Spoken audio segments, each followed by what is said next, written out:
প্রিয় শিক্ষার্থী বন্ধুরা, সবাই কেমন আছেন? আমি শ্রীবাস কর্মকার স্বাগতম জানাচ্ছি এসকে ম্যাথ সলিউশনের অনলাইন ক্লাস থেকে। আজকে আমরা একটি শতকরার একটি অঙ্ক নিয়ে আলোচনা করব। গতকাল একটি জিনিসের দাম 10% বেড়েছিল, আজ 10% কমেছে। জিনিসের দাম মোট কত বেড়েছে বা কমেছে?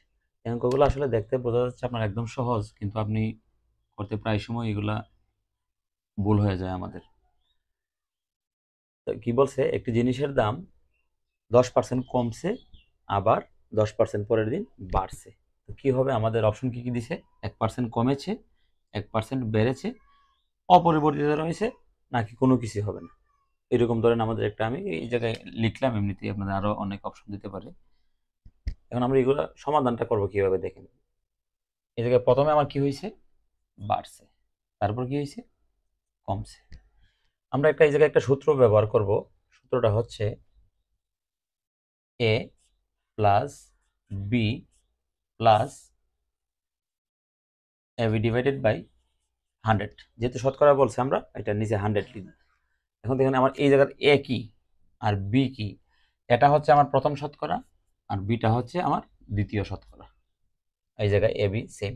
এ হলো প্রথম শতকরা 10, বি হলো দ্বিতীয় শতকরা 10, আর এ বি গুণন ডিভাইড বাই 100। তো আমার প্রথম এটা কি 10% কি হয়েছে?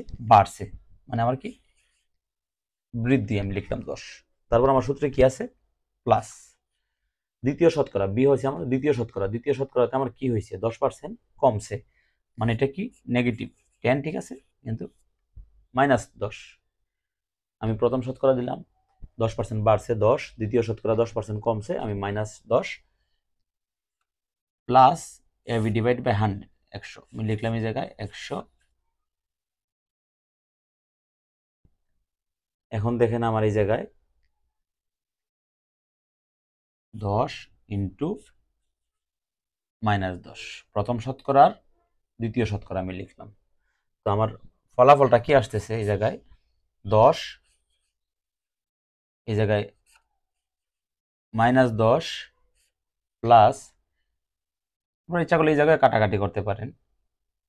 দেখেন -100 নিচে 100, এই জায়গায় কাটলে আমার এই জায়গায় থাকতেছে কি -1, আর এই জায়গায় আমার 10 থেকে 10 গেলে বাদ। বা এই জায়গায় আমি কাটাকাটি করতে পারি, যেভাবে করি। তো আমার এটার রেজাল্ট কি আসলো? 1% দাম কমবে।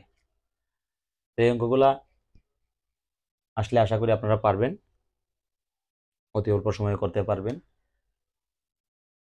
আর আমার গণিতগুলো যদি ভালো লাগে, তো আপনারা লাইক কমেন্ট করে আমার পাশে থাকবেন। ধন্যবাদ সবাইকে।